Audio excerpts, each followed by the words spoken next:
वास्तविक रूप में ब्रह्म मध्व गौड़ीय परंपरा में आचार्यगण इन अनर्थों पर बहुत विस्तृत रूप में चर्चा करते हैं। कितने हैं अनर्थ? 6 अनर्थ है। कौन कौन से? काम, क्रोध, लोभ, मोह, मद, मत्सर। हर किसी में है। हम में से कोई है जिसे आज तक कभी गुस्सा नहीं है?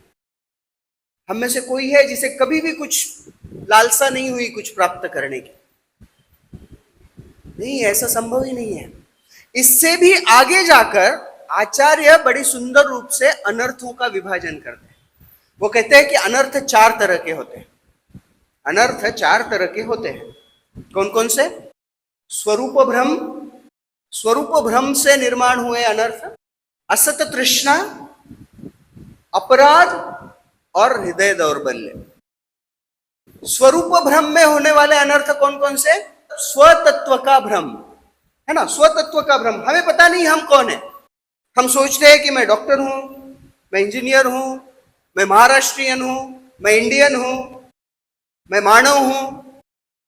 अनेक अनेक उपाधियां अपने आप को लगा लेते हैं, लेकिन वास्तविक रूप में मेरा क्या स्वरूप है, उस स्वरूप को हम भूल जाते हैं। जीवेर स्वरूप होए कृष्णेर नित्यदास।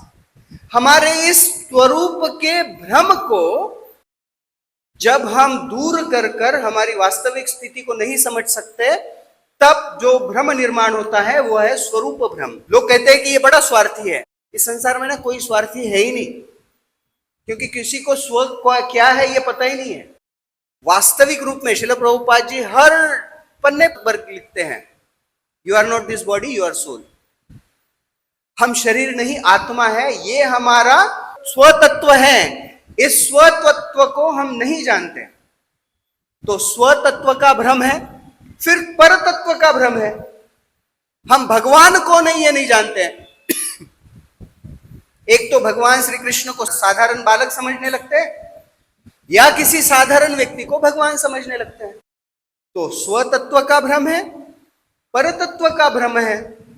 हमारा साध्य और उसके लिए जो साधन है, इसमें भी हमारी गड़बड़ है।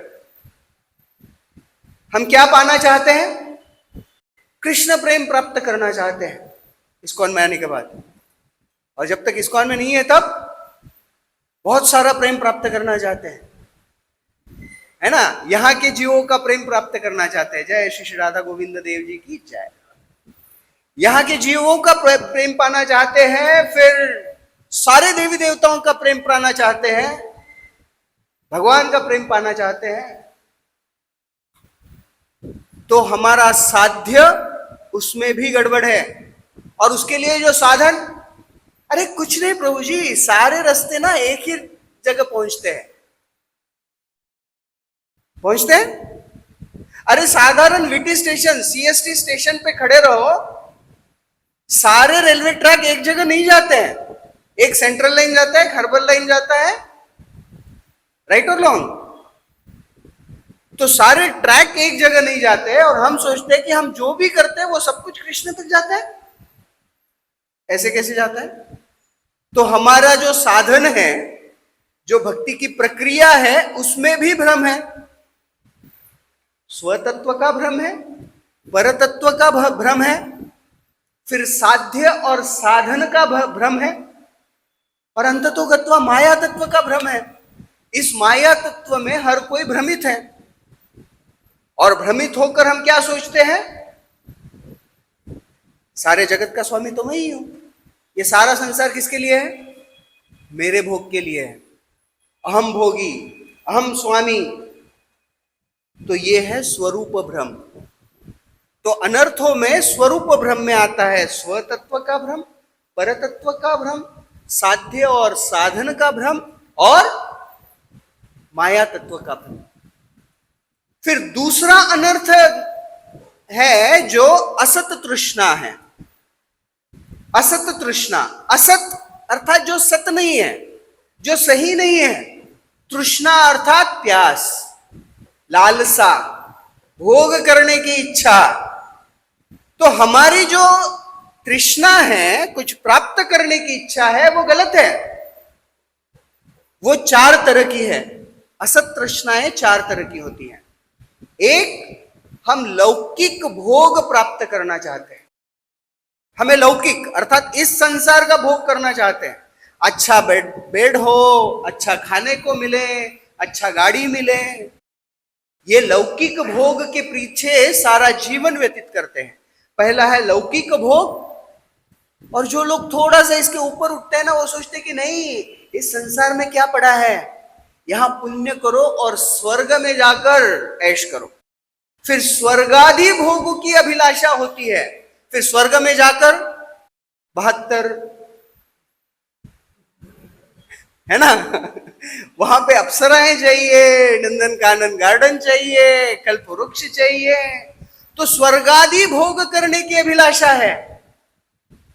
फिर एक तो लौकिक भोग करना है, स्वर्गादि भोग करना है, इसके साथ साथ यहां जब तक हूं ना, तब तक मुझे अष्ट सिद्धि चाहिए।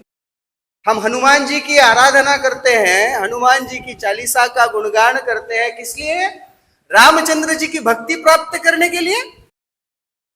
बहुत काम, अष्ट सिद्धि नौ निधि के दासा, है ना, हमें सिद्धि दो।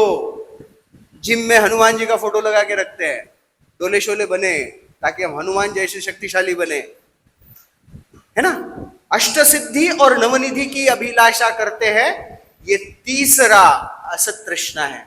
और चौथी असत तृष्णा है, कुछ भी नहीं चाहिए, मुक्त होना है, शून्य हो जाना है, मुक्ति की लालसा करते हैं। तो चार प्रकार की असत तृष्णाएं हैं, लौकिक भोग, स्वर्गादि भोग, अष्ट सिद्धि या नवनिधि का भोग, और मुक्ति का भोग या मुक्ति की लालसा। फिर तीसरा अनर्थ है अपराध। अपराध भी चार तरह के होते हैं। पहला अपराध होता है कृष्ण के प्रति। एक तो उसे सामान्य समझने लगते हैं, भगवान के भगवत्व को नहीं समझते हैं। दूसरा होता है भगवान के नाम के प्रति अपराध, जो प्रतिदिन हम गाते हैं 10 नाम अपराध। तीसरा अपराध होता है भगवान के स्वरूप या उनके विग्रहों के प्रति, भगवान की सेवा में, आराधना में जो अपराध होते हैं। और चौथा होता है जीवों के प्रति अपराध। तो जब हम सभी जीवों के प्रति भी अपराध करते हैं, तो वो भी हमारे हृदय के भीतर एक अनर्थ है। तो पहला अनर्थ स्वरूप भ्रम, दूसरा अनर्थ असत तृष्णा, तीसरा अनर्थ अपराध, और चौथा अनर्थ क्या है? हृदय दौर्बल्य, है ना। हमारा हृदय वीक है, ब्लॉकेजेस है उसमें बहुत सारे। तो अनर्थ रूपी ब्लॉकेजेस कितने हैं? हृदय दौर्बल्य भी चार तरह के होते हैं। पहला तुच्छासक्ति, एकदम तुच्छ आसक्ति, है ना। हमारी आसक्ति इतनी तुच्छ होती है, कभी कभी किसी के प्रति भी आसक्त हो जाते हैं, चाहे वो वस्तु हो, चाहे वो व्यक्ति हो, है ना। आजकल लोग, श्रील प्रभुपाद जी अक्सर कहते हैं कि if you don't love G O D god, if you don't love G O D god, then you will love D O G dog. और इस संसार में कुत्तों से प्रेम करने वाले लोगों की कमी नहीं है, ब्रह्म मुहूर्त में सेवा करते हैं, सच में है।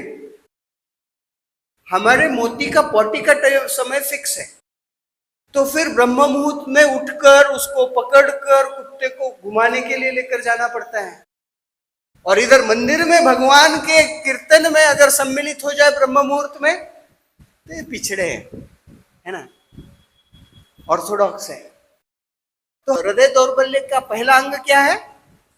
तुच्छासक्ति। तुच्छासक्ति, कुत्तों से आसक्त हो रहे हैं, बिल्ली से आसक्त हो रहे हैं, वस्तुओं से आसक्त हो रहे हैं। इनसे अगर थोड़ा सा ऊपर उठे तो किसी मनुष्य से आसक्त हो रहे हैं, है ना, जो किसी और से आसक्त है, वो किसी और से आसक्त है। तुच्छासक्ति है। फिर आती है कुटीनाटी, क्रिकेट माइंड, इसको कैसे एक्सप्लॉइट करूं, उसे कैसे एक्सप्लॉइट करूं। फिर आता है मात्सर्य, द्वेष। ये प्रभु जी का कुर्ता मेरे कुर्ते से ज्यादा क्लीन दिख रहा है, इतने ये स्तर पर भी मत्सर हो सकता है, द्वेष हो सकता है। लोग अपनी गाड़ी से संतुष्ट या दुखी नहीं होते। लोग दुखी होते हैं कि मेरे पड़ोसी के पास कौन सी गाड़ी है, उसकी गाड़ी मेरे गाड़ी से छोटी तो मैं खुश, उसकी गाड़ी मेरे गाड़ी से बड़ी तो मेरे गाड़ी का सीट मुझे चुभता है ना, मत्सर्य। और फिर चौथा जो हृदय दौर्बल्य है और वीकनेस है, वीकनेस ऑफ हार्ट है, वो है पूजा, लाभ, प्रतिष्ठा, प्रतिष्ठाशा। चौथा है प्रतिष्ठाशा, प्रतिष्ठा की कामना। हम में से किसी को हार्ट अटैक आया है आज तक? अगर कभी थोड़ी सी प्रतिष्ठा की इच्छा आए ना तो सोचना हार्ट अटैक आ गया, एक ब्लॉकेज है अंदर। किसी तो वेसल को उसने ब्लॉक करके रखा है। प्रतिष्ठा एक ब्लॉकेज है, प्रतिष्ठा की कामना। तो पूजा, लाभ, प्रतिष्ठा, ये चौथा हृदय दौर्बल्य है ना। तो अनर्थ चार प्रकार के हैं: स्वरूप भ्रम, असत तृष्णा, अपराध और हृदय दौर्बल्य। और ये चारों में चार चार और प्रकार है, ठीक है। अब ये सब आते कहां से है? ये समस्त अनर्थ आते कहां से हैं? वो भी आते हैं चार जगह से। इनके सोर्स भी चार है। पहला है दुष्कृति उत्थ, जिसमें अविद्या है, फिर द्वेष है, दुर्भिनिवेश है, अस्मिता है, राग है। तो ये सब दुष्कृति, दुष अर्थात बुरी कृति, हमारे जो बुरे कार्य है उससे जो निर्माण होने वाले अनर्थ है उसे दुष्कृति उत्थ अनर्थ कहते हैं। फिर आते हैं सुकृति उत्थ अनर्थ, है ना। सिर्फ बुरे काम से अनर्थ नहीं आते हैं, अच्छे काम से भी अनर्थ आ सकते हैं। सुकृति उत्थ दो तरह के होते हैं, एक होते हैं भक्तिप्रद और एक होते हैं अन्य और अवांतर फलप्रद। सुकृति जो हम करते हैं, पुण्य काम करते हैं, लोगों को खाना खिलाते हैं, फिर सेवा करते हैं, इससे जो लाभ मिलता है वो सुकृति है। कभी कभी होता है ना कि किसी व्यक्ति को बहुत कुछ प्राप्त होता है, कुछ तो अच्छा किया हुआ है, लोग कहते हैं कि इसके कर्म अच्छे हैं, तो उन अच्छे कर्मों से जो प्राप्त सुकृति है उसे सुकृति उत्थ। लेकिन उससे भी क्या निर्माण होता है? अनर्थ। तो एक होता है भक्तिप्रद सुकृति, एक होता है अवांतर फल सुकृति, अवांतर फलप्रद सुकृति। फिर आता है अपराध उत्थ अनर्थ। हम जो अपराध करते हैं कृष्ण के प्रति, कृष्ण नाम के प्रति, कृष्ण के विग्रहों के प्रति, जीवों के प्रति, भक्तों के प्रति, जो सारे अपराध है उन अपराधों से हृदय में अनर्थ निर्माण होते हैं, वो अनर्थ है अपराध उत्थ अनर्थ। और चौथा बड़ा भयंकर है, वो है भक्ति उत्थ अनर्थ। सोचो, भक्ति करने से अनर्थ निर्माण होते हैं, होते? भक्ति करने से भी हृदय में अनर्थ निर्माण हो सकते हैं। मेरे जैसा प्रवचन कोई नहीं दे सकता, या फिर मेरे जैसा पोछा कोई नहीं लगा सकता, मेरे जैसी आरती कोई नहीं घुमा सकता। देखो मेरा रिस्ट कैसे टर्न होता है ना। मेरे जैसा पुस्तक वितरण कोई नहीं कर सकता, मेरे जैसी पगड़ी तो कोई बांध ही नहीं सकता। ये जो अनर्थ निर्माण होते हैं ना, ये भक्ति उत्थ अनर्थ है। कोई घृणित कार्य करते हुए ये अनर्थ हृदय में निर्माण नहीं हो रहे, भक्ति उत्थ अनर्थ है। तो दुष्कृति उत्थ, सुकृति उत्थ, अपराध उत्थ और भक्ति उत्थ अनर्थ है। तो इन सारे अनर्थों से भरा हमारा हृदय है। इतने सारे अनर्थ हैं, तो इन अनर्थों की निवृत्ति कैसे होगी? क्योंकि अगर अनर्थ निवृत्ति नहीं होगी तो निष्ठा नहीं होगी, निष्ठा नहीं होगी तो रुचि नहीं निर्माण होगी, रुचि नहीं होगी तो भगवान से आसक्ति नहीं होगी, आसक्ति नहीं होगी तो भाव निर्माण नहीं होगा, भाव निर्माण नहीं होगा तो प्रेम कहां से होगा? कृष्ण से प्रेम तो होने से रहा। हमारे हृदय में कृष्ण के लिए प्रेम निर्माण नहीं होता है, हमारी आंखों में कृष्ण के लिए प्रेम निर्माण होता है, थोड़े क्षण के लिए, है ना। या फिर हमारे एक्सप्रेशन में प्रेम निर्माण होता है। किसी को लगता है बाप रे कितना प्रेम है कृष्ण के प्रति, और थोड़े उस वातावरण से बाहर निकल जाए तो फिर वो चला जाता है। क्यों? क्योंकि जब तक यह अनर्थ निवृत्ति नहीं होगी ना, तो कृष्ण से प्रेम नहीं होने वाला। अब ये अनर्थ जो हृदय में है, अनर्थ निवृत्ति कैसे होगी? हृदय के सारे अनर्थ कैसे चले जाएंगे?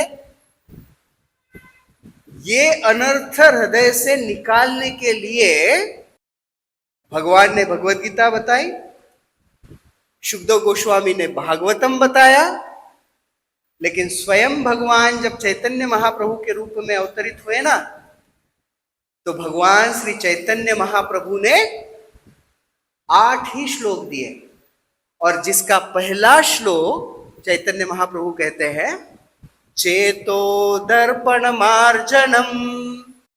पूर्ण श्लोक भी गाने की आवश्यकता नहीं है। अनर्थ निवृत्ति के लिए एक पर्याय, एक मार्ग, एक अवसर चैतन्य महाप्रभु प्रदान करते हैं, और वो है चेतो दर्पण मार्जनम। हमारे हृदय का साफ सफाई होना चाहिए, हमारे हृदय का क्लीनिंग होना चाहिए। हमारा हृदय कैसा है? हमारा हृदय एक आईने के समान है। हमारा हृदय आईना है, और उसके ऊपर बहुत सारी धूल है। तो भक्ति की पहली प्रक्रिया क्या है? झाड़ू उठाओ और साफ सफाई शुरू करो। चेतो दर्पण मार्जनम, हमारे चित्त के आईने को साफ करना आरंभ करना पड़ेगा। और ये साफ सफाई की जो प्रक्रिया है, ये प्रत्यक्ष रूप से चैतन्य महाप्रभु अपनी शिक्षाओं के द्वारा, अपने आचरण के द्वारा हमें प्रदान करते हैं।